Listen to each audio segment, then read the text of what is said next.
हमी को कातिल कहेगी ये दुनिया, हमी को कातिल कहेगी ये दुनिया, हमारा ही कत्लेआम होगा।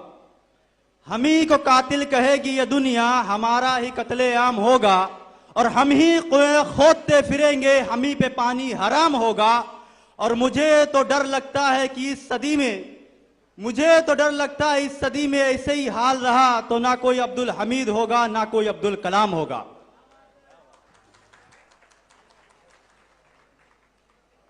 मैं अपनी तकरीर का आगाज कुछ चंद शेर के साथ करना चाहता हूं कि अब ना दीवार ना कोई दर बाकी है, अब ना दीवार ना कोई दर बाकी है, फिर भी महसूस ये होता है कि घर बाकी है।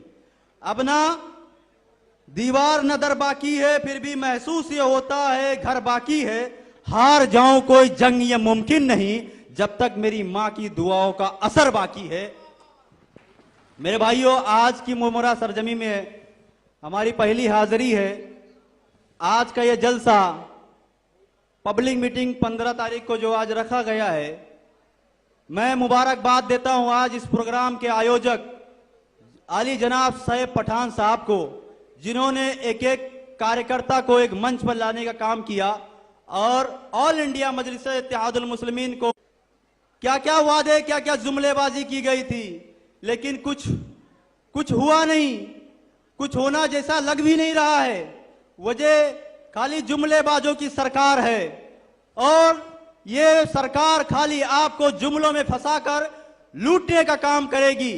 लेकिन अगर आपको, मुझे यह महसूस होता है कि आपको, सबको आपने आजमाया, भाजपा को आपने आजमा लिया, सेना को आपने आजमा लिया, राष्ट्रवादी कांग्रेस को सब आजमा लिया। मेरे भाई, क्या एक बार आप अपनी पार्टी पे हाथ आजमाएंगे? नहीं आजमाएंगे ना? अरे हाथ उठा के बोले इंशाअल्लाह आजमाएंगे। माशाअल्लाह, आप हम पे विश्वास कीजिए, ये पार्टी आपकी है, ये पार्टी आपकी है, हम आपके हैं, हम आपके लिए कोई भी काम करने को तैयार है। दिन हो, रात हो, आधी रात हो, रात का 3 बज रहा हो, अगर जरूरत पड़ती है हम अपने कार्यकर्ताओं के लिए, अपने लोगों के लिए, अपनी आवाम के लिए अगर कोई आवाज उठाता है तो कोई और नहीं, इस पार्टी के सदर बैरिस्टर असदुद्दीन ओवैसी और इम्तियाज जलील साहब भी उठाते हैं। मेरे दिल पे हाथ रखो मेरे भाई और बताओ, महसूस करो कि मुसलमानों के साथ क्या क्या जुल्म हुए। कभी तुम्हें टोपी के नाम पर मारा गया,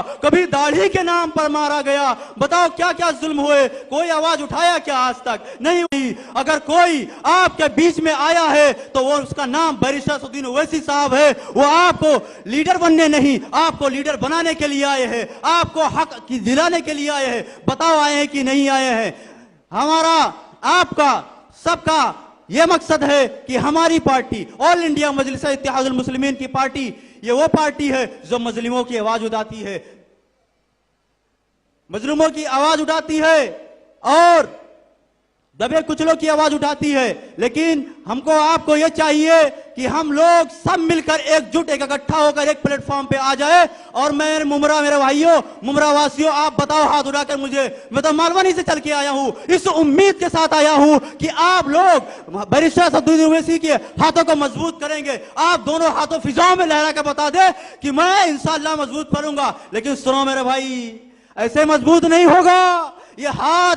अगर आप बैरिस्टर साहब के हाथों को मजबूत करना चाहते हैं तो पहले वो सैयद पठान के बाजुओं की ताकत बनना होगा। आप हमारे बड़े भाई सैयद पठान साहब के हाथों को मजबूत कीजिए और उनकी ताकतों में उनके कदम से कदम मिलाइए। उनसे कदम से कदम जब आप मिलाओगे तो ये हाथ असद साहब की मजबूत हो जाएगा। और आप, मैं रिक्वेस्ट करता हूं आपसे कि आप सैयद पठान साहब के हाथों को मजबूत कीजिए। और मैं अपनी चंद शेर के साथ अपनी बातों को खत्म करता हूं। कुछ लोग कहते हैं कि ये पार्टी मुसलमानों की पार्टी है, मैं उनको एक शेर में सब समझा देता हूं और दुआ भी करता हूं शायद अल्लाह कि जलसों को चट्टान बना दे या अल्लाह, जलसों को चट्टान बना दे या अल्लाह, वैसी है इंसान बना दे या अल्लाह, और हिंदू मुस्लिम एक ही थाली में खाए ऐसा हिंदुस्तान बना दे या अल्लाह। अस्सलाम वालेकुम।